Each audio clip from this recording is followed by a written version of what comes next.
Welcome everybody to a World of Tanks replay. My name is Maxwell and today's replay is from the user Elder Damas. That is Elder Damas. Apologies for the probable butchering of the pronunciation of his name. And he's ran the T-34-1 on an encounter battle on the steppes. T-34-1 being a tier 7 medium tank for the Chinese. Pretty good medium tank as well. Has decent mobility and maneuverability.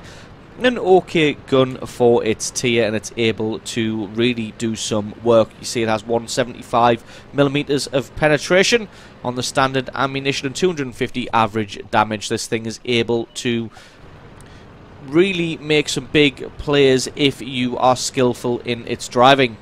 So straight away going to be heading to the center of the map, going to offer some support to this leopard sat in the bush now, trying to see who he can spot. As you can see, just having a look around the map. This one is a little bit slow to get started, but trust me, once it does get going, it's definitely worth it. Mine's a T-25-2 now. He's stopped and traversing his turret in this direction. He starts to back off without returning fire. You can see this tank tends to have a little bit of a slow reload, so you've got to take that into account when driving it. That shot just flew over the top of the T-25-2 there, unfortunately for him. Looks like he's going to come forward regardless, so may be able to land another shot onto him. Looks like he's in cover enough that he doesn't get spotted out. Cromwell in the middle also taking some fire now. Looks like he's not going to have to be worried about him, as he's safely behind a rock and probably about to be off back to the garage.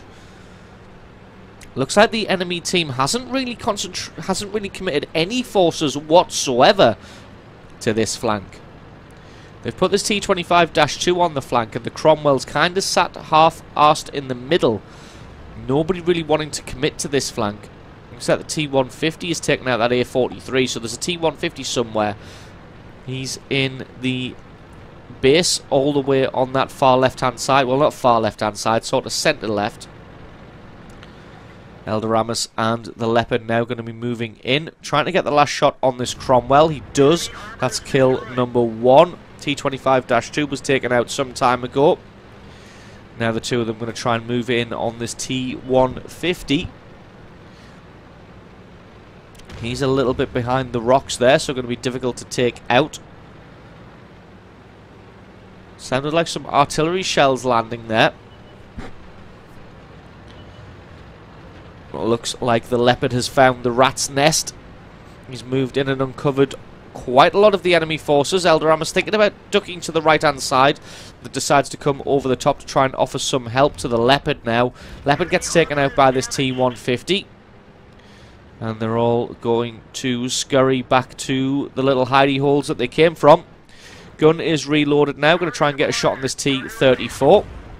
Just about missed that one, unfortunately. A little bit unfortunate there. T-34 going to continue to close in. As you can see, the armour of the T-34-1 not fantastic, but then again, the T-34 itself isn't a great tank, so I don't know why he thinks he's going to be able to duel one-on-one with a T-34-1. Artillery shells do land. This T-150 really should have made a move at the same time as the T-34, and the two of them could have easily worn down the T-34-1 of Eldoramus here. Another artillery shell comes flying in, but also misses. And this is going to be all she wrote for him. That's kill number 3 now.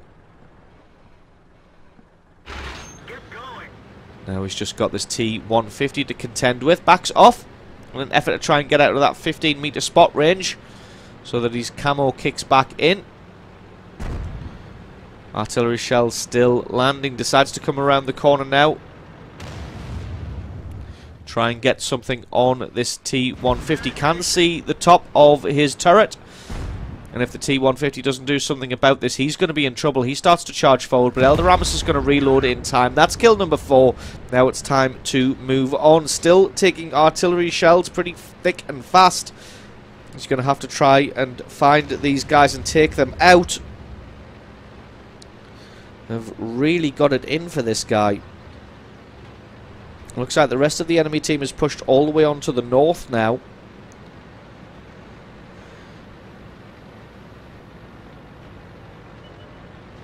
Does find the FV and the M41. Going to go for the M41 first, as he does have the alpha damage to take him out in a single shot with just an OK roll, not having to get a high roll. Does find a KV1 with just 71 hit points, so eliminates him for a Top Gun medal. Well deserved as well. The Challenger that was in the base is now taken out.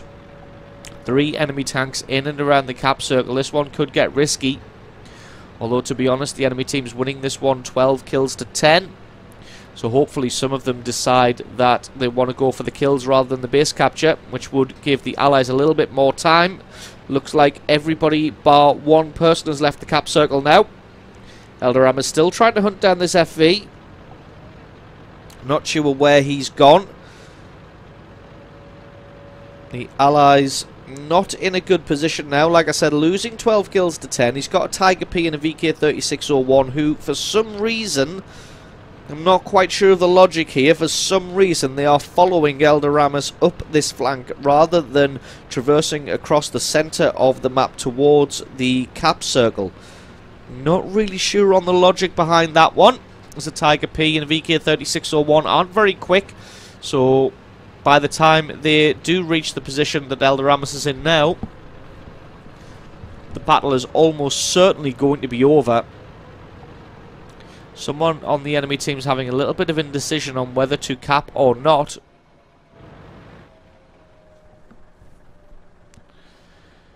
As he keeps moving in and out of the cap circle. Looks like he may be in there for the duration this time. Telling the guys that he can't go alone, they need to hurry up. But to be honest, the VK-36-01 and the Tiger P both very, very slow. So you may have almost 3 minutes on the clock, but you're going to need those 3 minutes because these guys are so slow and they're taking a ridiculous route. And we're just going to speed this one up. Gets a little bit bored, pops his head over the top, finds a T-29, has a quick shot and then pops back behind the hill, realises that he can't do that one himself for some reason. As soon as the T-29 pops up, the VK and the Tiger P both stop dead in their tracks rather than coming forward anymore. Really, it looks like Elderhammer is going to be all on his own against 5 enemy tanks here. He does still have 2 tanks left on his side, but to be honest, judging by the way they've played so far, I don't think they're going to be much use as anything but meat shields. The VK very, very damaged, but the Tiger P has full health. I'd be interested to look at the score screens at the end to see if he actually did any damage in this game. Elderhammer's just traversing back there. Does take some fire, probably from the artillery that is still alive and still got it in for him. Tiger P now going to traverse across the centre of the map, which is what he should have been doing all along. I don't think he realises that the base is being captured and the need to sort of get in there and do something about it. Does find the enemy Tiger P, not as healthy as the allied one, who at the moment still has full health. Elderhammer's going to use his superior speed to try and flank around the side of the enemy tanks. Does find the side of the Tiger P, but doesn't quite have the gun depression. He's got to put himself in harm's way just to get up. Has a shot at the Tiger P, but misses. He does get spotted. You can see the T-29's turret traverse this way. And Elderhammer's probably saw that as well, so a very nice piece of play there. Saw the T-29 in C7 there, traversing his turret towards his position to drop back behind the hill. Hopefully the Tiger P should be able to win the duel over there, as their Tiger P is very, very heavily damaged and that KV-3 was slightly damaged. So he should be able to take out the enemy Tiger P and hopefully shave off most of the hit points of that KV-3. Taking his time aiming here, it's do or die. Takes him out for kill number 7. VK has gotten himself taken out by the enemy Tiger P now. And the two of them now going to be pressuring down on the allied heavy tank. Like I said though, that Tiger P should have the better of that duel. As he did have full hit points.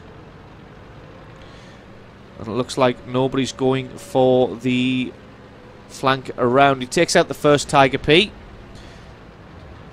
Eldorama's going to be coming in to try and take out this KV-1. Continues to keep running as he's got 2 seconds on the cap clock. He's got... There we go! He takes out the artillery.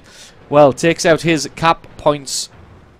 He had just 1 second left on the cap clock there. I didn't even notice that it was getting that close. FV fires. He fires and misses. He's going to start making a run for it now. Takes him out for kill number 8. That'll be a Radley Walters medal. Unless he gets the last 2 kills. And then he won't get a Radley Walters medal.